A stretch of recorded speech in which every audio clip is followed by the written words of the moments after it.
하 18번째 말씀이고요. 사무엘하를 마치는 날입니다. 그동안 우리가 이제 사무엘 전서 그리고 이제 사무엘 전후서를 이제 함께 배웠는데 사무엘 상하를 배웠죠. 자, 오늘 이제 배우실 사무엘 하는 실제적으로 여러 가지 의미를 담고 있는데요. 우선은 첫 번째가 뭐냐면 이 사무엘하 24장은 21장과 짝을 이루는 사건입니다. 우리가 그동안 사무엘하 21장부터 쭉 배워왔을 때 이 21장부터 24장은 사무엘서의 이 부록과도 같은 장이다 라고 말씀을 드렸고 21장과 24장 그리고 22장, 23장은 이제 교차 구조로 인해서 이게 구성되어 있다는 걸 배웠는데요.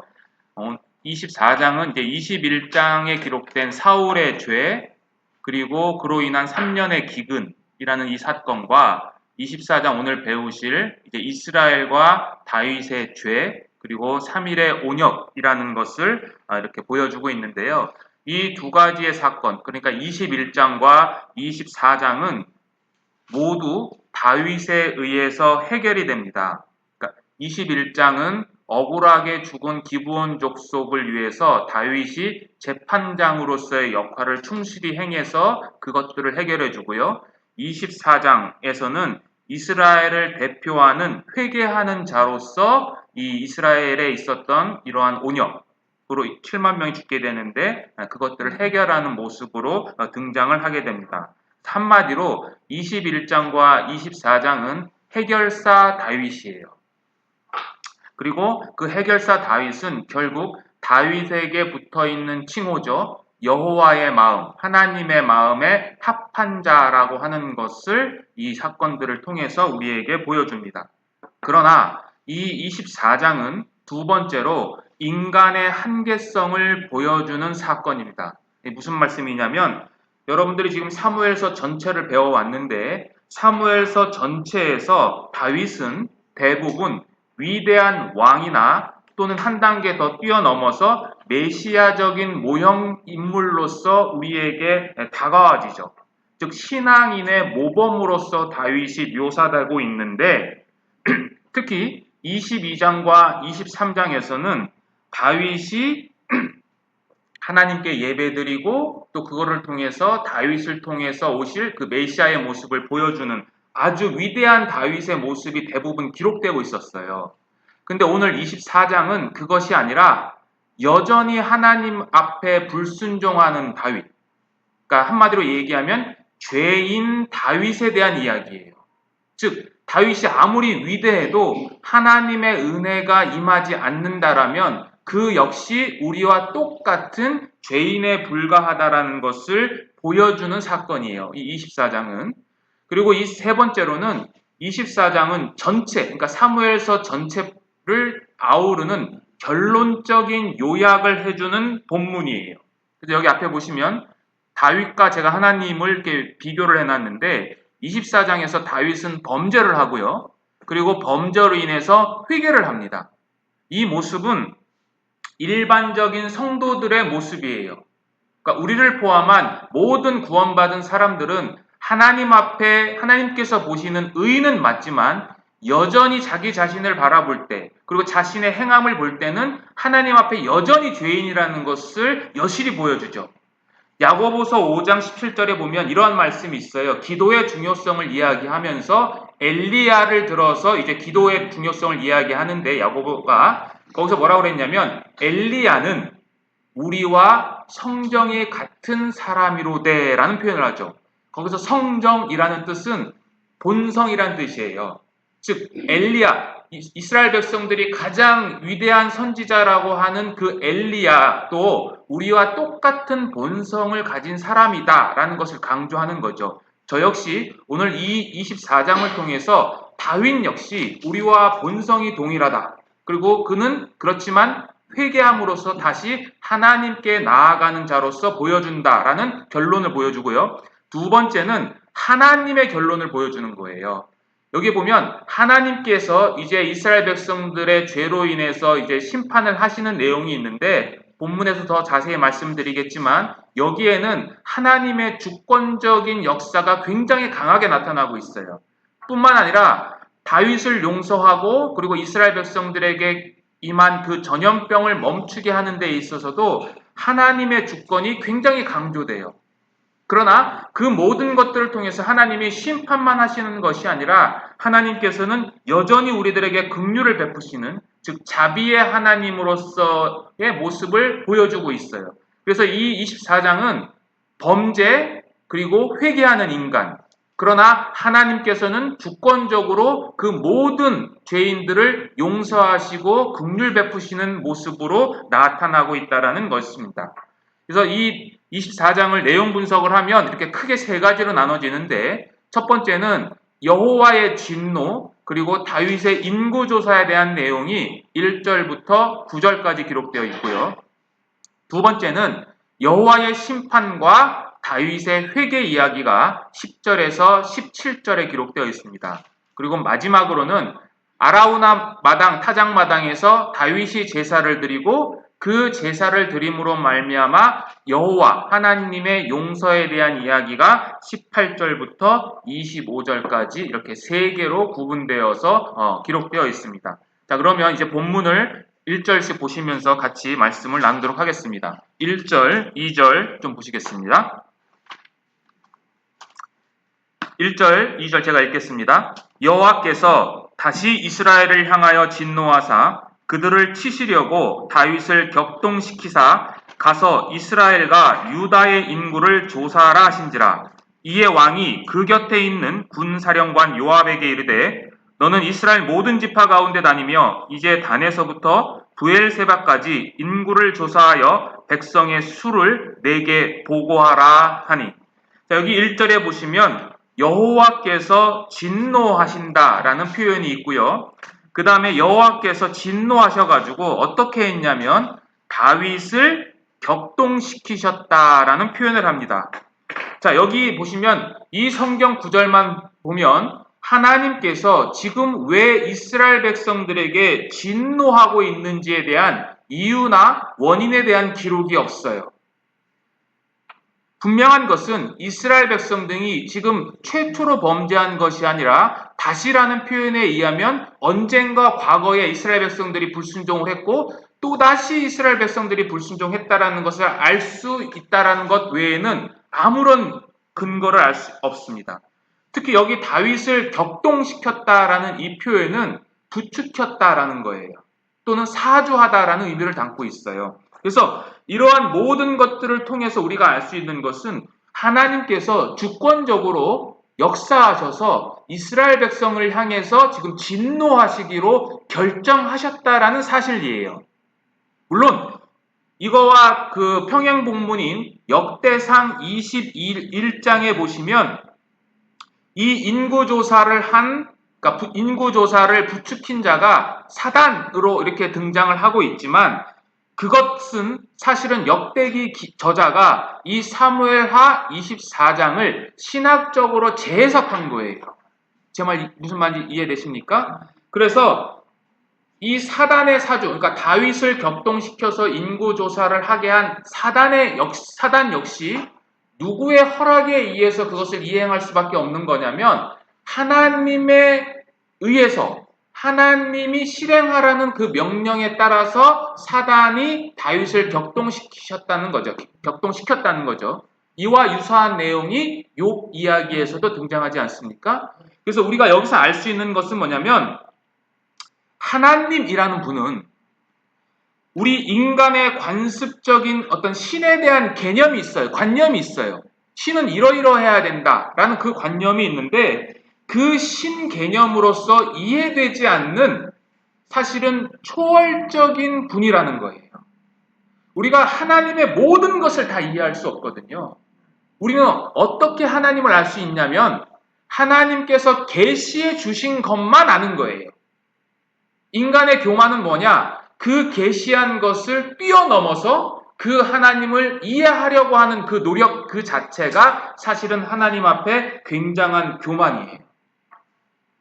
자, 따라서 하나님을 우리 인간의 이성에 의한 합리적인 해석으로 설명해 버리려고 하는 노력, 또는 인간의 어떠한 이성으로 그것을 이해하려는 모든 시도는 하나님 앞에 금지되어야 되는 거예요. 그러니까 우리가 십자가 사경회를 통해서도 맨 처음에 하나님이 살아계시다라는 것을 먼저 이야기하거든요. 근데 사실은 그것은 굉장히 부족한 거예요. 그것을 통해서 하나님이 살아계시다라고 알게 되는 것은 그 십자가 사경의 내용이 아주 완벽하거나 말하는 자가 뛰어나서가 아니고요. 그 부족한 것을 통해서 하나님이 계시해 주시기 때문에 비로소 우리가 하나님이 살아계시고 성경이 사실이다라는 것을 알게 되는 것이지 결코 인간의 노력으로서 하나님을 알 수 없다라는 거예요.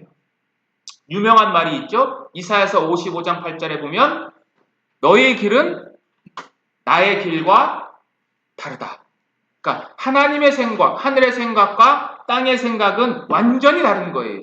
그러니까 우리가 완전히 그 하나님을 알 수 없어요. 그럼 언제 하나님을 완벽하게 알 수 있을까요? 언제? 우리가 하나님 앞에 갔을 때 비로소 하나님을 알게 되죠. 지금보다는 많이 알게 되지만 그렇다고 해서 그 천국에 가서도 하나님을 완벽하게 100% 이해할 수 있느냐? 저는 그렇지 못할 것이라고 생각을 합니다. 어쨌든 우리가 이 땅에서는 하나님을 완전히 알 수 없다라는 것을 이 본문을 통해서 우리에게 교훈을 하고 있습니다. 자, 그러면 다윗이 인구조사를 했는데 인구조사의 목적이 뭐냐면 군사적인 성격을 갖고 있다는 거예요. 이것을 어떻게 알 수 있냐면 2절과 4절과 9절에 나타난 말씀을 통해서 알 수 있는데요. 2절에 보면 다윗이 이 인구조사를 누구에게 시키냐면 군대 장관 요압에게 지시를 합니다. 군대 장관.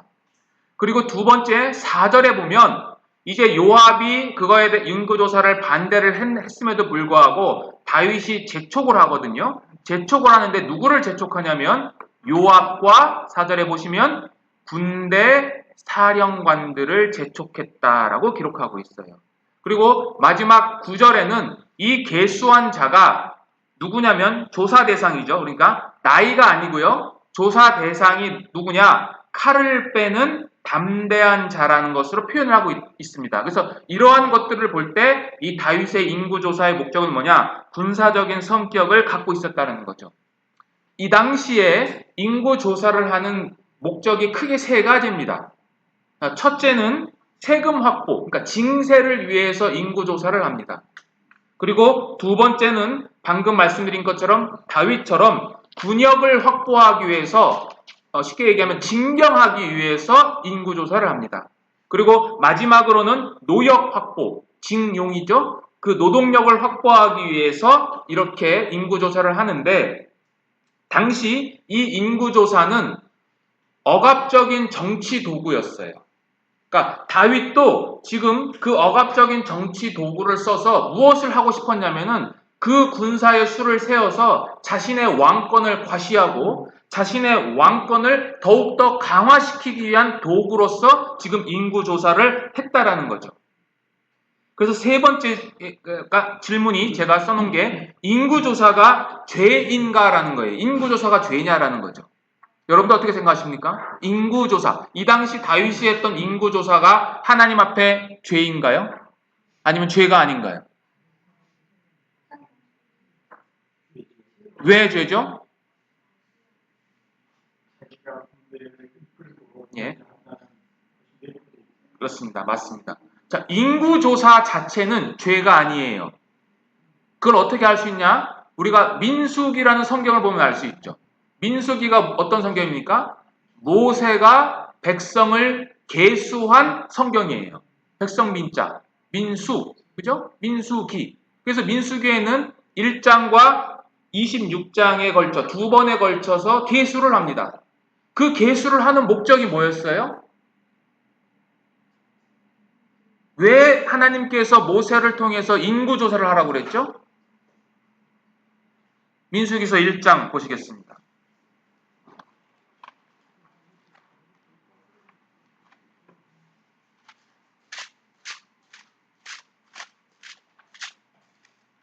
민수기 1장 2절 3절.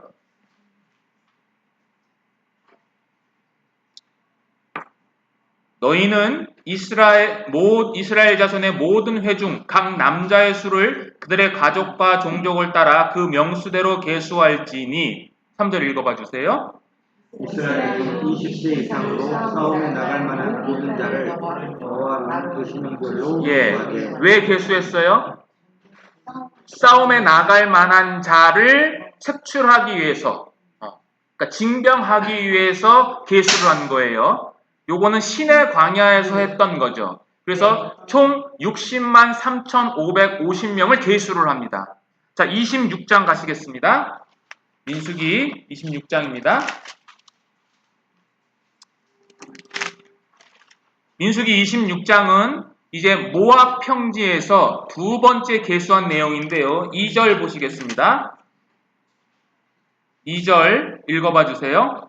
이스라엘 자손의 온 회중의 총수를 그들의 조상의 가문을 따라 조사하되 이스라엘 중에 20세 이상으로 이미 전쟁에 나갈 만한 모든 자를 계수하라. 그렇죠. 전쟁에 나갈 만한 모든 자. 그러니까 똑같죠.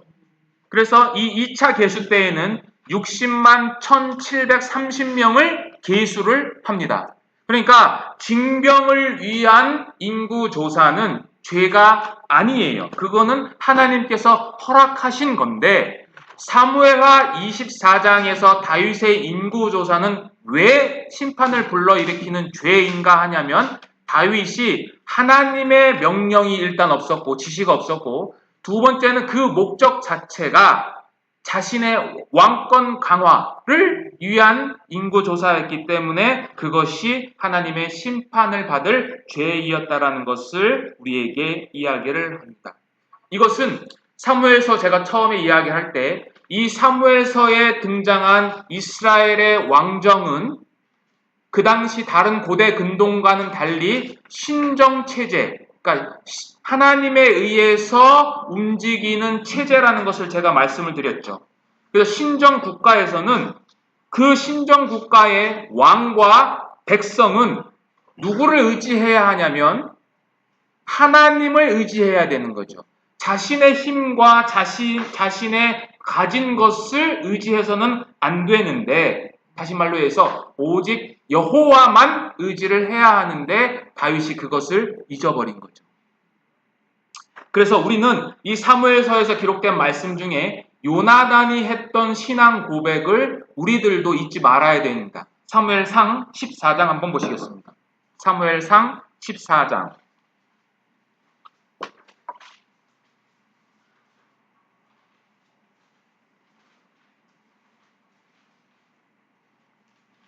사무엘상 14장 6절 같이 한번 읽어보겠습니다. 요나단이 자기의 무기를 든 소년에게 이르되 우리가 이 할례 받지 않은 자들에게로 건너가자.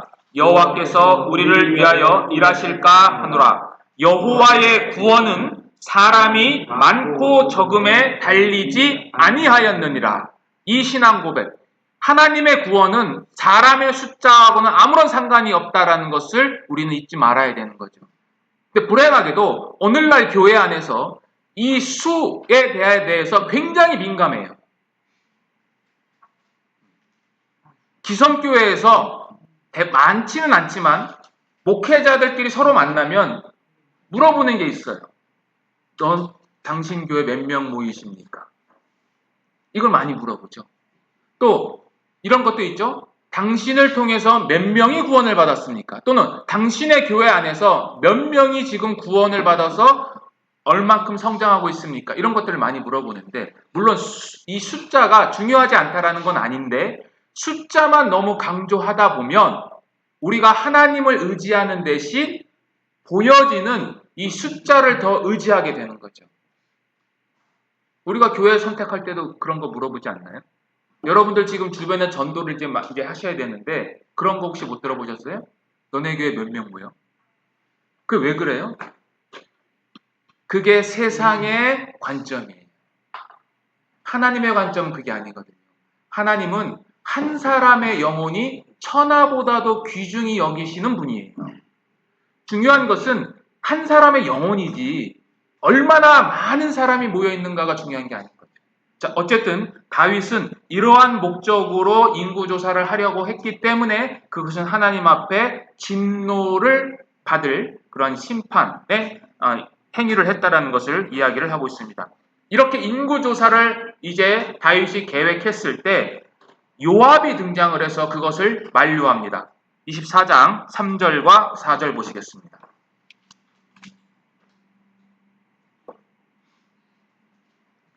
3절 제가 읽겠습니다. 요압이 왕께 아뢰되 이 백성이 얼마든지 왕의 하나님 여호와께서 100배나 더하게 하사 내 주 왕의 눈으로 보게 하시기를 원하나이다.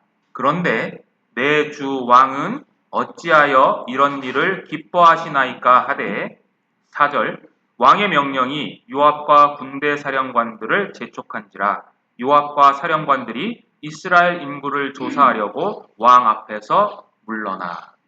인구조사에 요압이 반대를 합니다. 여기에 요압이 했던 말 세 가지가 핵심 포인트인데요. 첫 번째는 다윗을 향해서 무엇이라고 이야기를 하면 왕의 하나님 여호와께서라는 표현을 해요. 다른 말로 하면 당신의 하나님 여호와를 먼저 강조해요. 당신의 하나님 여호와.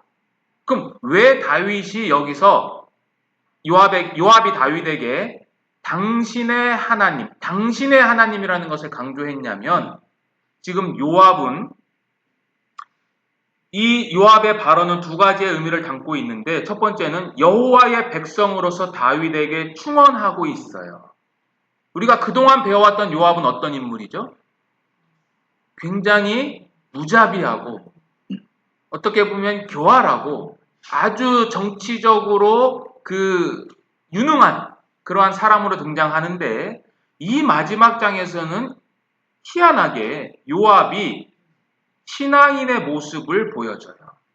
즉 당신의 하나님 여호와라고 하는 것은 다윗에게 그 하나님이 어떠한 하나님인지 당신이 잘 알고 있지 않습니까? 라고 하는 거예요. 어떤 하나님이죠, 다윗에게? 한마디로 하면 신실하신 하나님 또는 언약을 지키시는 하나님, 언약의 하나님이죠. 그러니까 다윗 언약을 주셨잖아요. 나단의 신탁을 통해서 너의 왕이, 너의 가문이 영원히 멸망하지 않는다라고 하는 그 언약을 주신 것을 강조하면서 요압은 왜라는 표현을 하는 거죠. 우리 성경에는 어찌하여라고 되어 있는데 왜 이런 일을 합니까? 라고 하는 거죠. 왜? 언약의 하나님이 당신을 이끌고 가시는데 왜 이런 일을 해서 그 언약에 반대되는 행동을 합니까? 라고 이야기를 하는 거예요. 마치 요압이 지금 누구를 대신해서 대변하는 것처럼 보여지냐면 하나님을 대변하는 자처럼 지금 묘사되고 있어요. 물론 여기에는 요압이 정치인으로서의 현실적인 부담감 때문에 이 인구조사를 반대했을 가능성도 있어요. 이게 무슨 말이냐면 출애굽기 30장 11절 이하에 보면 인구조사를 하면 반드시 한 사람당 성소 세겔로 반세겔을 하나님 앞에 드려야 돼요. 그러면 다윗의 인구조사를 하게 되면 뭘 해야 되냐면 하나님 앞에 그 세금을 걷어서 바쳐야 되거든요. 그러니까 징세 부담을 느낀 거죠. 그러나 저는 이 두 번째보다는 여호와의 백성으로서 요압이 항변한 것으로 저는 이 말씀을 이해하고 있습니다. 어쨌든 이러한 요압의 충원을 다윗은 한마디로 묵살해버립니다. 그게 바로 4절에 기록된 재촉했다라는 표현이에요.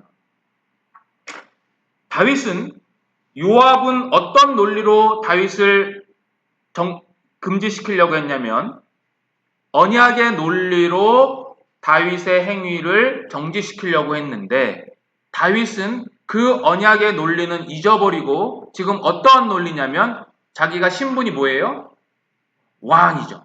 즉 다른 말로 얘기하면 언약의 논리에 힘의 논리로 지금 대응해서 강압적으로 요압뿐만 아니라 그 군대 사령관들을 지시를 해서 자신의 목적을 이루고자 하는 것을 보여주는 거죠. 자, 이렇게 해서 이제 요압과 그 군대 사령관들은 어쩔 수 없이 인구조사를 하게 되는데 그것이 5절부터 시작해서 9절까지 기록되고 있습니다. 8절과 9절만 같이 보겠습니다. 그들 무리가 국내를 두루 돌아 9달 20날 만에 예루살렘에 이르러 요압이 백성의 수를 왕께 보고하니 곧 이스라엘에서 칼을 빼는 담대한 자가 80만 명이요 유다 사람이 50만 명이었더라. 여기 앞에 지도를 보시면 여기 예루살렘부터 시작을 해가지고요 요단강을 건너서 아로엘 지역을 시작을 해서 이렇게 쭉 단을 거쳐서 시돈과 두로 그리고 이쪽 부엘세바까지 한 바퀴, 그러니까 시계 반대 방향으로 한 바퀴 쭉 돌면서 거의 1년이죠. 9개월 20일이니까 약 10개월 동안에 이 인구조사를 합니다. 그래서 인구조사를 보고를 하는데 보고를 이스라엘 사람과 남쪽 유다 사람을 구분해서 이제 이야기를 하죠. 이스라엘은 몇 명이요? 80만 명. 그리고 유다는 50만 명이라는 숫자를 이제 계수를 하게 되는데 학자들은 이 숫자를 근거로 해서 당시 다윗 왕국의 인구가 약 500만 명 정도 있었을 것으로 추정을 합니다. 어쨌든 이렇게 인구 조사를 했는데 10절에 갑자기 다윗이 자신의 잘못을 깨닫고 회개하는 장면이 등장을 합니다. 10절 보시겠습니다.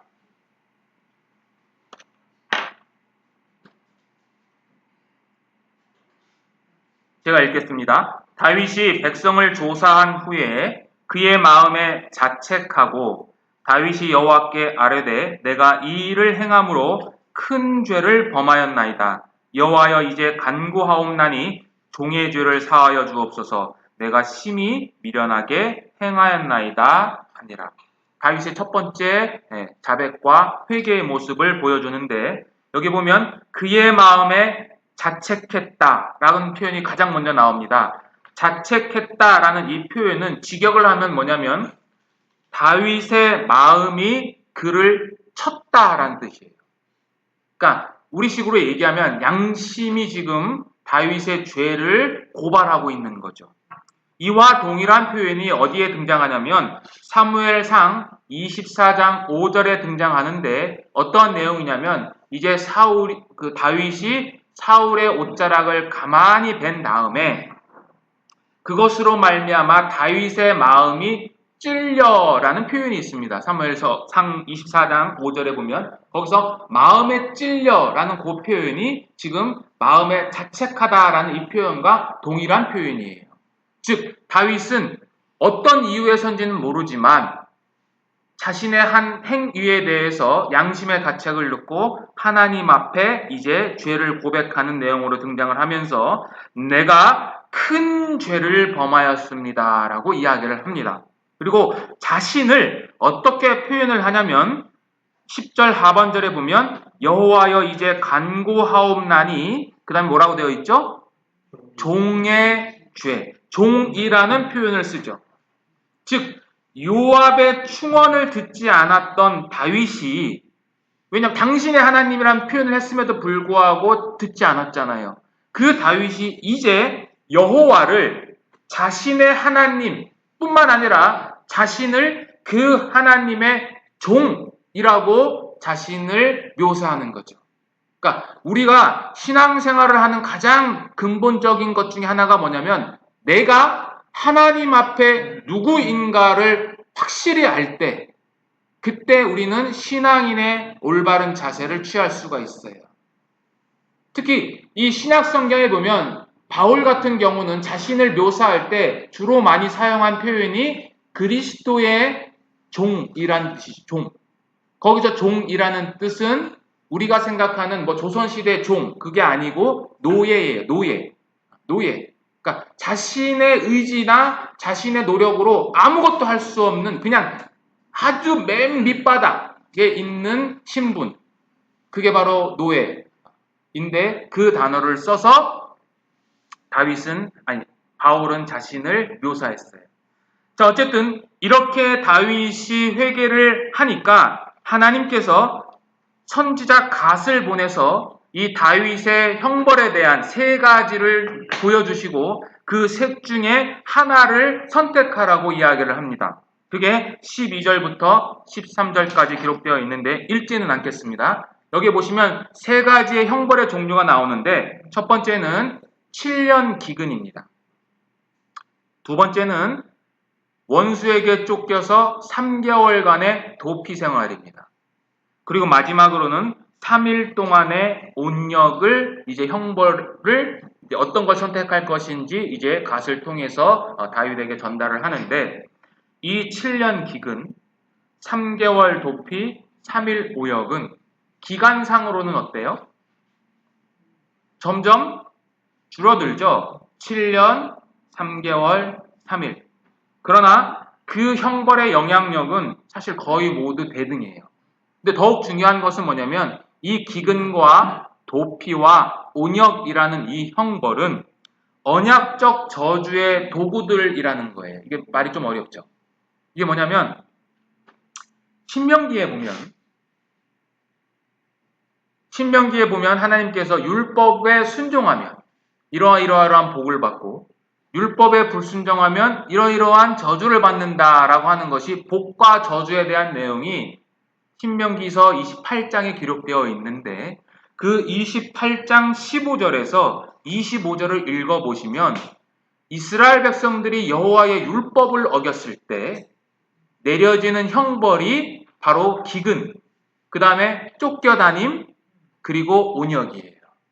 그러니까 이것들을 통해서 알 수 있는 것이 뭐냐면은 이 다윗에 대한 지금 여호와의 심판, 형벌은 언약적인 의무를 저버린 결과로서 주어졌다는 거예요. 그러니까 다윗이 그 언약의 하나님을 잊어버린 대가로서 이 형벌들이 주어진다라는 것을 성경은 우리에게 이야기를 하고 있습니다. 자, 여기서 우리가 이제 갓선지자를 통해서 좀 배워볼 만한 교훈이 있는데요. 선지자 갓이 등장합니다. 갓. 여러분들 사무엘서에 보면 선지자가 2명이 등장하는데 첫 번째 선지자, 유명한 선지자가 누구죠?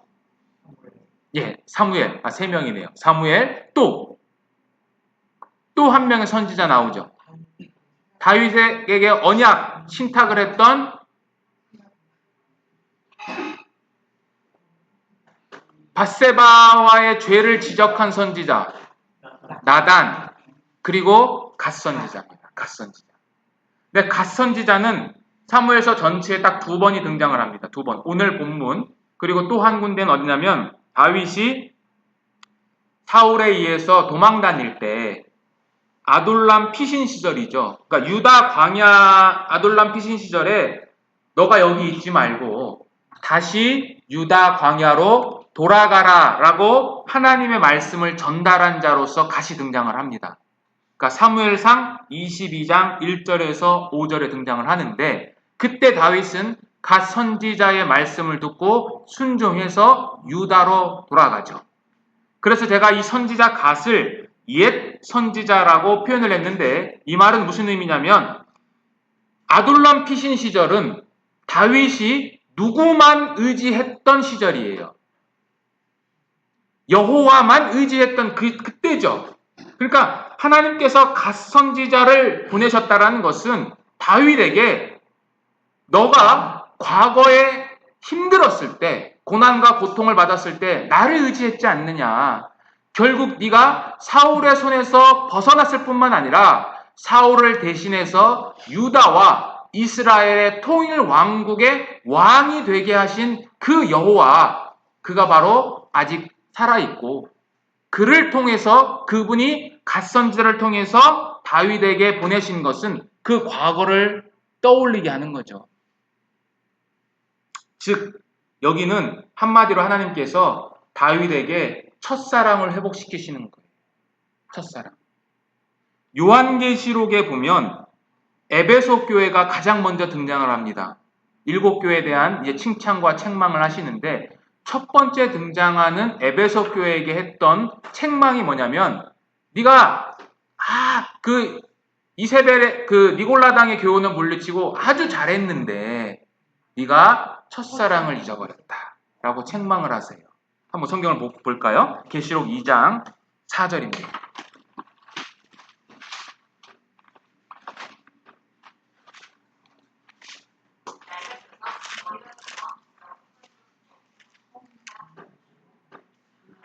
계시록 2장 4절입니다. 4절.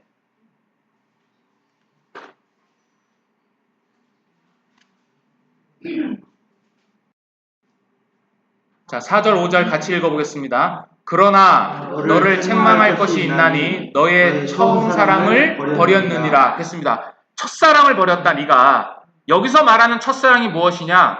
두 가지의 의미예요. 첫째, 하나님에 대한 사랑, 그리고 이웃에 대한 사랑인데 오늘은 하나님에 대한 사랑의 관점으로서만 보겠습니다. 자, 첫사랑을 잃어버렸는데 5절에서는 그러면 그 첫사랑을 회복시키기 위해서 행해야 할 세 가지 명령을 예수님께서 하십니다. 자, 5절 읽어보겠습니다. 그러므로 어디서 떨어진 것을 생각하고 회개하여 처음 행위를 가져라. 여기 보면 어디서 떨어진 것을 생각하라라고 생각하라 되어 있죠. 이게 어떤 뜻이냐면 기억하라라는 뜻이에요. 기억해라. 기억해라. 과거를 기억해라. 두 번째, 회개하라. 회개하라. 두 번째. 그 다음에 세 번째, 행위를 가져라. 이거예요. 그러니까 첫사랑을 잃어버린 에베소 성도들에게 그 첫사랑을 회복시키기 위한 첫 번째 명령이 뭐냐면 기억하라라는 거예요. 기억하라. 마치 다윗에게 지금 갓선지자를 보낸 것처럼 그 처음 사랑, 과거 하나님에 대한 사랑을 기억하라는 거죠. 그래서 우리가 신앙생활에 힘들고 어렵고 또는 죄에 빠졌을 때에 우리가 회복할 수 있는 가장 첫 번째 큰 동인이 뭐냐, 원동력이 뭐냐, 그게 바로 기억하는 거예요. 기억. 여러분들 탕자 잘 아시죠? 탕자. 탕자가 아버지의 재산을 물려받아서 허랑방탕하게 다 탕진했죠. 근데 다시 이 탕자가 다시 돌아가잖아요. 돌아가게 되는 첫 번째 동인이 뭔지 아십니까?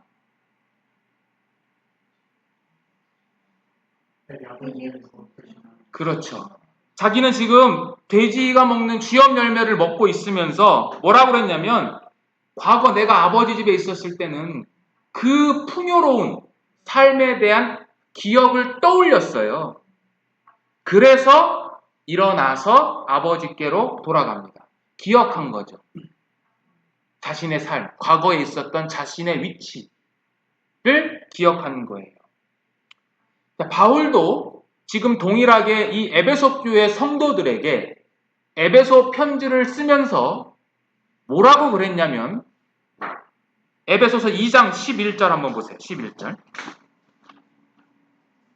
자, 에베소 교회는 이제 교회론을 바울이 이야기를 하는 내용인데요. 2장은 유대인과 이방인이 하나로 돼야 된다는 것을 굉장히 강조를 해요. 그러면서 이방인 그리스도인들에게 뭐라고 이야기를 하냐면 2장 11절 보시면 뭐라고 되어 있습니까? 그러므로 예, 똑같아요. 그러므로 기억하라. 기억하라. 그리고 그 하반절 12절 쪽에 보면 그때에란 표현이 있죠. 그때에 너희는 뭐라고요? 그리스도 밖에 있었고 이스라엘 나라 밖에 사람이고 약속의 언약들에 대하여는 외인이고 세상에서 소망이 없고 하나님이 없는 자였다 라는 것을 떠올리라는 거예요. 그런데 이제는 너희가 유대인들과 함께 하나님의 권속이 되어서 이제 하나의 교회를 이루어야 된다라고 하는 것을 권면하고 있는 거죠. 즉, 이 말씀 속에서도 우리가 기억하는 것이 굉장히 중요한 거죠. 여러분들 여기서 이제 신앙생활을 시작하신 지 얼마 되시지 않은 분도 계시고 또 하나님을 안 지 오래되신 분들도 계실 거예요. 그러나 우리가 그 여정 가운데 하나님을 경험한 삶은 다 달라요. 어떤 사람은 많은 이 하나님의 은혜를 경험하신 분도 있고 어떤 분은 그 은혜를 조금 경험하신 분도 있을 거예요. 그러나 그 경험은 우리가 훗날 또는 지금 그 하나님을 다시 발견하는 데 있어서 굉장히 중요한 역할을 합니다. 여러분들도 돌아가셔서 또는 이 시간에 하나님, 내가 과거에 어떤 자였는데 하나님께서 나를 까지 이끌고 오셨다라고 하는 것을 삶 가운데에서 묵상하고 그것을 기억하는 것은 우리의 신앙생활에 굉장히 유용한 역할을 하게 됩니다. 그래서 선지자 갓은 다윗의 회개를 돕는 여호와의 도구로서 등장을 합니다. 자, 그래서 갓 선지자는 13절 하반절에 보면 여기 앞에 보시겠습니다. 이렇게 명령을 합니다. 다윗에게 왕은 생각하여 보고 나를 보내신 이에게 무엇을 대답하게 하소서 하는지라. 그러니까 세 가지 이 징벌 중에 어떤 거를 택할 건지 이야기를 하라는 건데 여기 보면 생각하여 보고라는 단어를 제가 번역을 했습니다. 이 뜻은 뭐냐면 알고 보라는 거예요. 알고 봐라. 직역을 하면. 그래서 이 알고 보라는 이 단어는 뭐냐면 다윗이 했던 말 그대로예요. 2절에 보면 다윗이 백성의 수를 내게 보고하라 라고 되어 있거든요. 여기서 내게 보고하라라는 뜻이 뭐냐면 내게 알게 하라라는 뜻이에요. 그 숫자를 나한테 알려줘 이런 뜻이에요.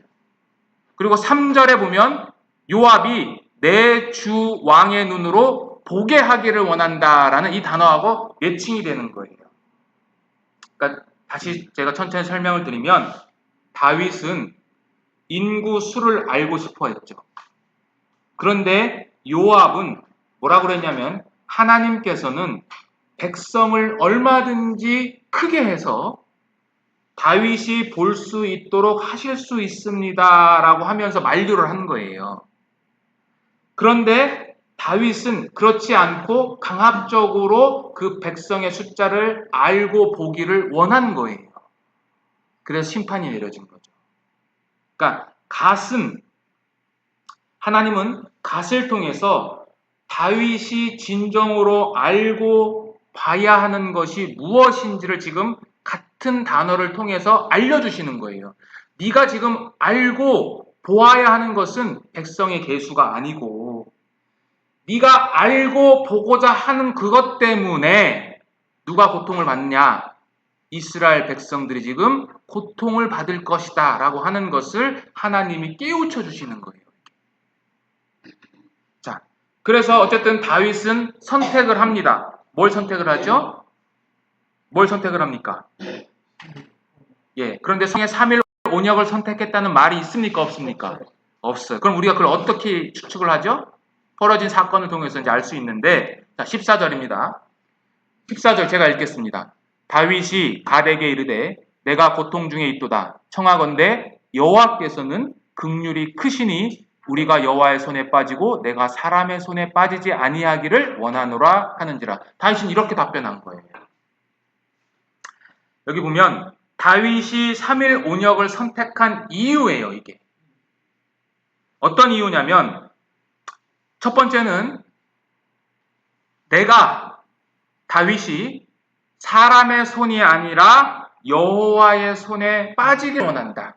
그러니까 사람이 주는 징계가 아니라 하나님에 의해서 직접적으로 벌어지는 징계를 받고 싶다라는 거예요. 이게 첫 번째. 근데 그 이유가 뭐냐? 이거예요. 여호와께서는 뭐라고요? 긍휼이 크신 분이기 때문에 내가 그러한 선택을 한다라고 하는 거예요. 그래서 이 구조를 보면 이렇게 되어 있어요. 내게 곤경이 매우 크도다. 그리고 크도다 여호와의 긍휼이 이렇게 번역을 할 수 있어요. 그러니까 큰 여호와의 긍휼에 다윗은 의탁하는 거예요. 자, 그런데 이 다윗의 큰 곤경은 다른 말로 이야기하면 여호와의 크나큰 긍휼에 의해서만 해결될 수 있어요. 근데 이게 다윗이 큰 믿음이에요. 왜 그러냐면 지금 이 심판자잖아요. 지금 여호와께서 심판자로 등장하셨거든요. 그 심판자에게 모든 것을 맡기는 거예요. 내가 재판장 앞에 섰어요. 재판이 선고하는 것에 따라서 나의 앞으로의 미래가 달라지는데 우리는 어떡합니까? 이제 저도 증인 한번 서봤는데요. 마지막으로 하고 싶은 말을 하라 그래요. 재판장이. 그럼 대부분 선처를 원하는 것을 다 이야기를 하거든요. 근데 그때 아무런 대답을 안 한다는 것은 뭐예요? 처분에 맡긴다는 거죠. 처분에 맡긴다는 거. 처분에 맡긴다는 것은 두 가지의 의미죠. 하나는 완전히 자포자기하거나 하나는 그 재판장을 신뢰하거나. 그렇죠. 다윗은 어떤 거예요? 재판장을 신뢰하는 거죠. 여호와를 신뢰하는 거예요. 왜? 그 여호와는 긍휼이 크신 분이라는 것을 자기가 경험을 통해서 알기 때문에 그러는 거죠. 그런데 또 하나, 다윗은 자신의 죄에 대해서 처벌이 없는 무조건적인 용서를 구하지 않았어요. 우리는 그러잖아요. 죄 지어도 하나님 이번 한 번만 용서해 주십시오 라고 많이들 이야기하는데 다윗은 그러지 않았어요. 다윗은 자신이 지은 죄에 대한 합당한 형벌을 받기를 원했어요. 그러나 그 처벌 안에 하나님의 긍휼이 있을 것이라는 믿음을 발휘했어요. 우리도 신앙생활하고 하면서 잘못 살아온 것들 있을 수 있잖아요. 그거에 대한 형벌이 받잖아요. 받거든요. 근데 그 형벌 가운데에서도 하나님은 긍휼이 크신 분이기 때문에 하나님은 우리를 아프게 하실 뿐이 아니라 다시 싸매시는 그 하나님을 우리가 믿음을 통해서 바라볼 수 있다는 것을 또 이 말씀을 통해서 보여줍니다. 자, 어쨌든 다윗이 이렇게 이야기를 했고 하나님께서는 천사를 보내셔서 이제 심판을 진행하십니다. 15절 보시겠습니다. 15절 같이 한번 읽어볼까요? 이에 여호와께서 그 아침부터 정하신 때까지 전염병을 이스라엘에게 내리시니 단에서부터 브엘세바까지 백성의 죽은 자가 7만 명이다. 천사를 보냈습니다. 구약 성경에 천사가 이스라엘 백성, 즉 언약 백성을 심판하는 장면은 여기밖에 안 나와요. 이방인을 심판하는 천사는 많이 등장하거든요.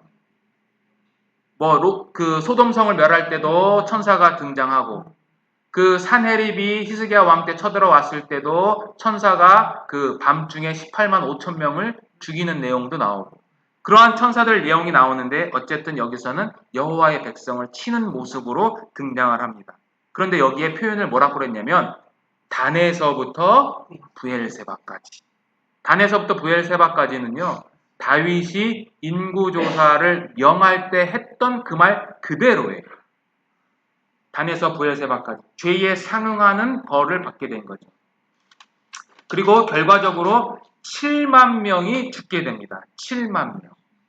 천사 한 명이, 이게 지금 심판 첫날이에요. 3일 동안 일어나야 되는데 첫날 이러한 7만 명의 죽음이 있었어요. 한번 생각을 해보세요. 우리 코로나 겪었잖아요. 코로나 겪을 때도 몇 명 죽었는지 제가 정확히 기억은 안 나지만 그 죽음에 있어서도 온 나라가 어떻게 했어요? 난리가 났죠. 근데 이 당시에 7만 명이에요. 7만 명. 엄청난 숫자가 죽어가는 거죠. 이스라엘이 대혼란에 빠지게 된 거예요. 그런데 그때 하나님께서 심판을 중지시킵니다. 16절 보시겠습니다. 같이 읽어볼게요.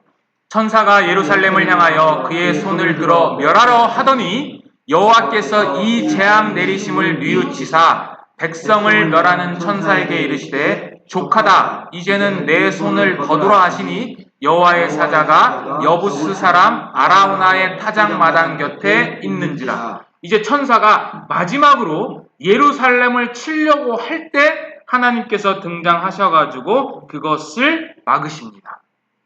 자, 그래서 아라우나의 타작마당에 멈춰 서요. 아라우나는 이방인이죠. 헷 족속으로 추정을 하고 여부스 족속입니다. 자, 그런데 이것은 여호와의 긍휼이에요. 다윗이 여호와의 긍휼에 자신을 맡겼죠. 그 말씀대로, 그 믿음대로 여호와께서 긍휼을 발휘하셨어요. 여기 하나님께서 그 천사의 손을 막으셨잖아요. 왜 막으셨는지 성경에 기록되어 있습니까? 기록되어 있어요? 안 되어 있어요? 없어요. 하나님의 주권이에요. 이제 하나님의 주권이 강조된다고 그랬죠? 심판을 하셨지만 하나님이 자신의 주권으로 이 심판을 정지시키셨어요. 즉 약속된 심판 3일이 되기 전에 하나님께서 그것을 멈추셨어요. 그리고 성경은 그것을 하나님이 재앙 내리셨다는 것을 후회하셨다, 뉘우치셨다라는 이러한 인간의 언어를 표현을 통해서 하나님의 주권을 말씀하셨어요. 자, 그래서 이스라엘 백성들이 죽지 않게 됩니다. 자, 17절 보겠습니다. 그래서 다윗이 그 광경을 보고 다시 한번 두 번째 회개를 합니다. 17절 제가 읽겠습니다. 다윗이 백성을 치는 천사를 보고 곧 여호와께 아뢰어 이르되 나는 범죄하였고 악을 행하였거니와 이 양무리는 무엇을 행하였나이까? 청하건대 주의 손으로 나와 내 아버지의 집을 치소서. 첫 번째 자신의 죄를 고백합니다. 여기서 나는이라는 단어가 2번 반복해요. 나는 범죄하였고 나는 악을 행하였습니다. 라고 이렇게 2번 반복을 해요. 그리고 백성들은 죄가 없습니다. 라고 이제 이야기를 하고 마지막으로는 자신과 자신의 집안에게 심판할 것을 간구하는 거죠. 그러니까 메시아적인 모형으로서 대속적인 중보 기도를 하는 거예요. 다윗이. 그래서 이러한 것들을 통해서 이제 다윗이 회개를 합니다. 자, 그리고 마지막으로 이제 그 아라우나의 타작 마당에서 다윗이 제사를 드리고 하나님께서 용서를 하시는 내용인데요. 18절과 19절 제가 읽겠습니다. 이날에 가시 다윗에게 이르러 그에게 아뢰되 올라가서 여부스 사람 아라우나의 타작 마당에서 여호와를 위하여 제단을 쌓으소서 하매 19절을 한번 읽어봐 주세요. 다윗이 여호와께서 명령하신 바 가세 말대로 올라가니라. 예, 여호와께서 명령하신 바대로. 그러니까 하나님께서 갓을 통해서 그 역병이 멈춘 곳에서 제단을 쌓으라고 명령을 하셨고 다윗이 순종했습니다. 여기 여호와가 명령하신 대로라는 이 히브리어 단어는요. 모세오경에 총 53번이 기록되고 있고요. 선지서, 특히 전기 선지서라고 하는 여호수아, 사사기, 사무엘 상하, 열왕기 상하에서는 딱 한 번 여기에서만 사용돼요. 근데 놀라운 것은 모세오경에서 이 여호와의 명령하신 대로라는 이 표현은 주로 어떨 때 많이 사용되었냐면 성전 건축을 묘사할 때 이 말씀을 가장 많이 인용을 했어요.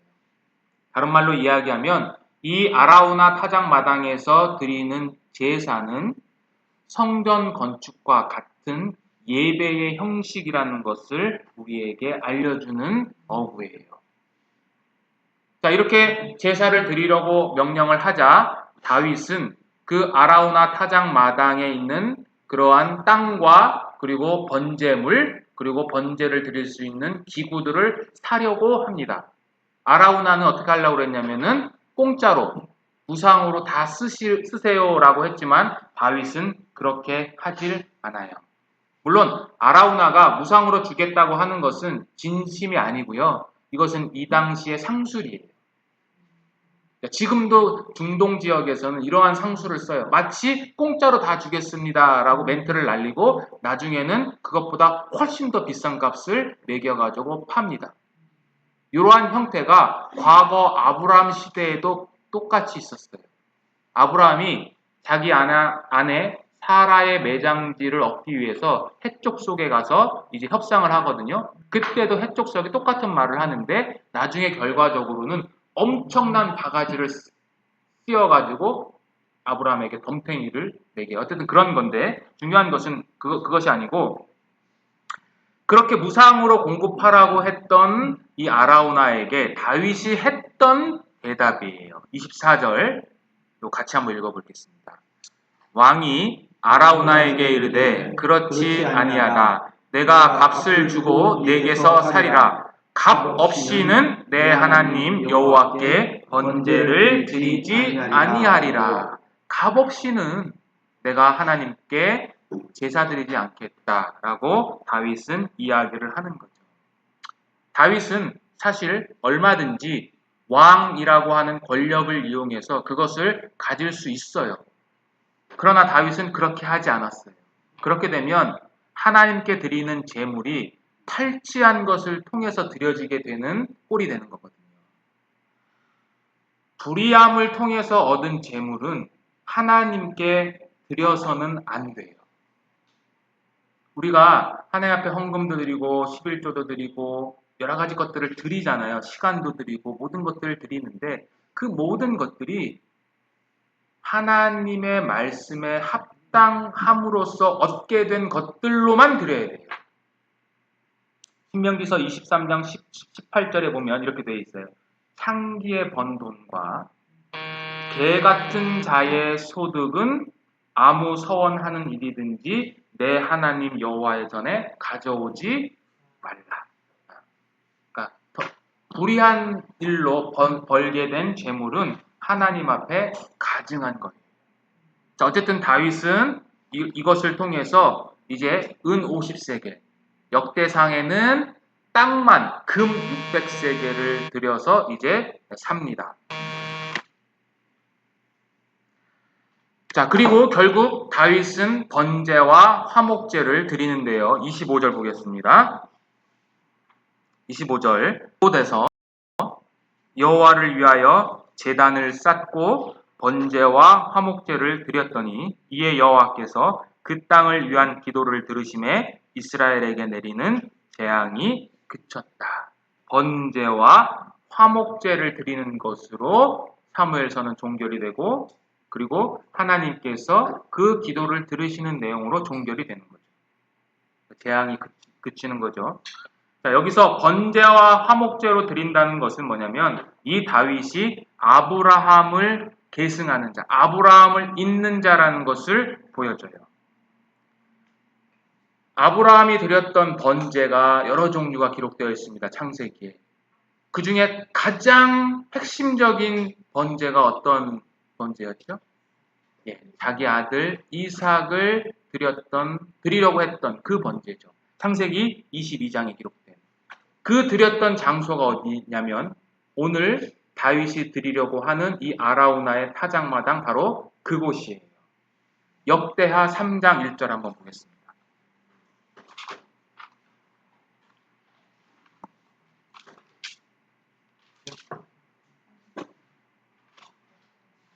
역대하 3장 1절입니다.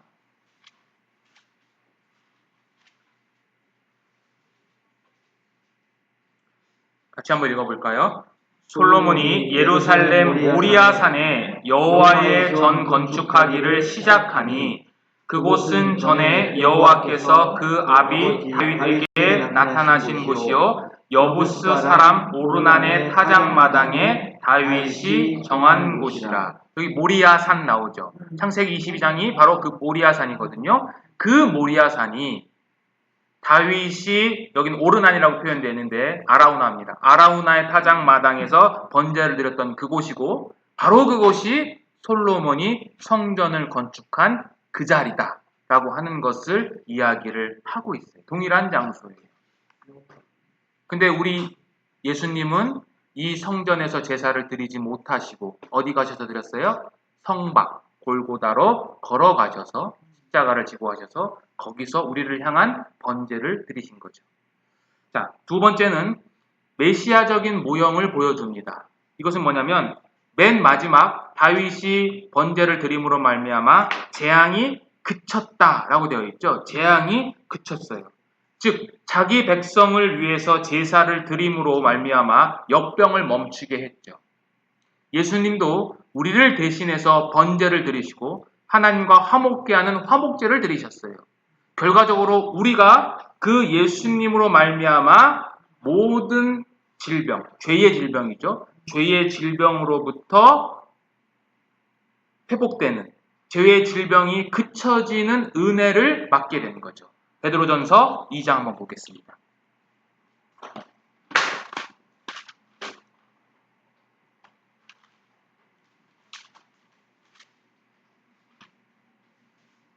베드로전서 2장 24절 같이 읽어보겠습니다. 신이 나무에 달려 그 몸으로 우리 죄를 담당하셨으니 이는 우리로 죄에 대하여 죽고 의에 대하여 살게 하려 하심이라. 저가 채찍에 맞음으로 너희는 나음을 입었다. 얻었다. 너희가 나음을 얻었다. 모든 죄의 고통으로부터 회복되었다. 치유되었다. 라고 하는 것을 성경은 이야기를 합니다. 그래서 이 마지막 사무엘서 24장은 이렇게 다윗이 메시아적인 모형으로서 우리에게 교훈을 주는 것으로 끝이 납니다. 자, 그러면 이제 결론입니다. 결론. 이 결론은 사무엘하 24장뿐만 아니라 사무엘서 전체를 아우르는 결론이 될 수도 있습니다. 첫 번째는 뭐냐면 이겁니다. 회개하는 심령을 원하시는 여호와입니다. 자, 사무엘서는 실제적으로 다윗의 이야기인데 다윗의 죽음은 열왕기 상에 가서 다윗이 죽는 이야기로 끝이 나요. 그런데 어쨌든 간에 이 사무엘서 저자는 또 이 구약 성경을 편집한 자들은 하나님의 영감을 받아서 사무엘서의 종결을 재앙이 그치는 내용으로 끝을 맺습니다. 그리고 제사를 드리는 것으로 끝을 맺어요. 다른 말로 이야기하면 사무엘서는 화려한 성전 건축이 아니라 소소한 제단을 쌓는 이야기로 끝을 맺는 거예요.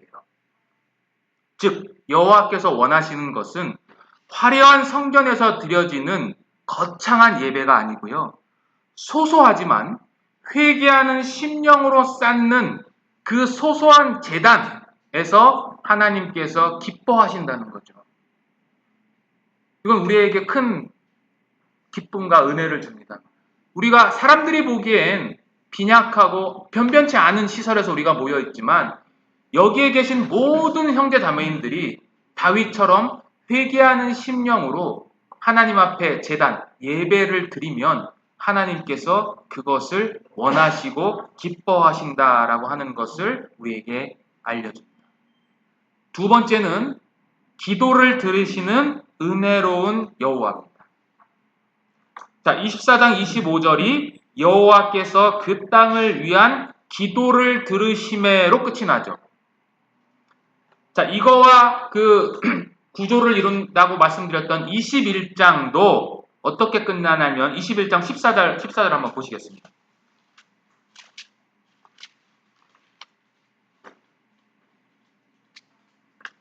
21장 14절 한번 읽어봐 주세요. 사울과 그의 아들 조나단의 뼈와 함께 베냐민 땅 셀라에서 그의 아버지 기스의 장사하되 모두 왕의 명령을 따라 행한다. 그 후에야 하나님이 그 땅을 위한 기도를 들으시니라. 예, 기도를 듣는 이야기. 21장 그리고 24장은 기도를 듣는 이야기로 끝이 나죠. 근데 이 기도를 들으시는 하나님은 들으시는 것뿐만 아니라 그 기도에 응답하세요. 사무엘상 1장이 누구에 대한 이야기인지 여러분들 기억나십니까? 한나의 이야기죠. 그래서 한나가 뭐예요? 한나가 기도하죠. 그죠? 자기 자식이 없음을 그 하나님이 그 기도를 들으시고 한나에게 자녀를 주시죠. 사무엘이라고 하는 위대한 선지자를 주시죠. 1장이 하나님께서 기도를 들으시는 분으로 시작해서 응답하신 하나님으로 끝이 난 것처럼 24장은 다윗의 기도를 들으시고 재앙을 멈추신 응답하신 하나님으로 끝이 나죠. 이게 두 번째 결론입니다. 즉 사무엘서는 더 쉽게 얘기하면 은혜로 시작해서 은혜로 끝이 나는 거예요. 자, 마지막입니다. 마지막은 한번 같이 읽어볼게요.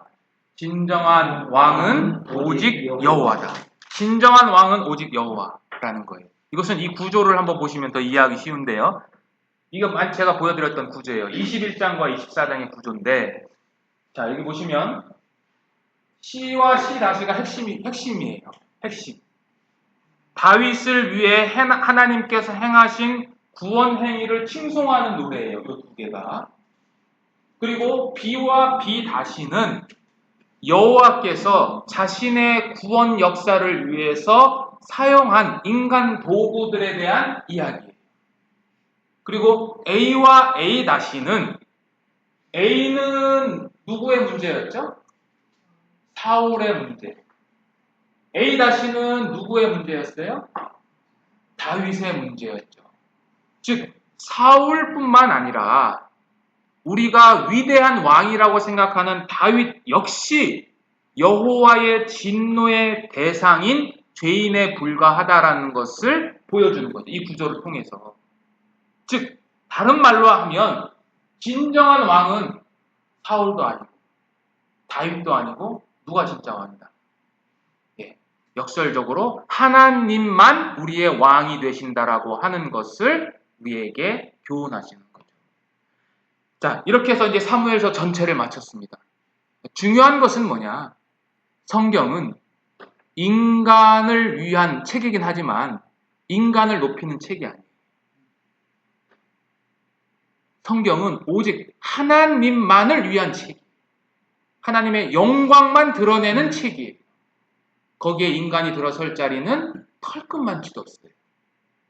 우리가 이것을 잊지 마시고 우리의 삶 가운데 늘 그분의 영광을 위해서, 그분을 위해서 우리의 모든 것들을 드리는 그러한 예배자의 삶이 되기를 주님의 이름으로 축원드립니다. 같이 기도하고 마치겠습니다.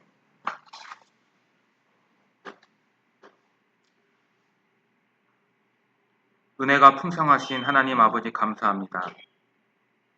우리가 지금까지 사무엘서를 오랜 기간 동안 함께 말씀을 나누고 또 그 하나님의 말씀을 교훈 받았습니다.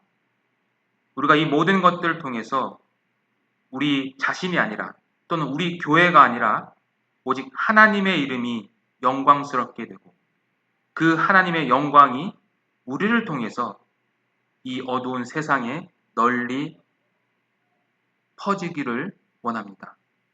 정말 다윗이 위대한 왕이긴 맞지만 그 역시 한낱 하나님 앞에 죄인에 불과합니다. 우리가 본받을 것은 다윗의 신앙적인 모습뿐만 아니라 그를 놓지 않으시고 끝까지 이끌어 가신 그 하나님의 은혜를 우리가 더욱더 생각하고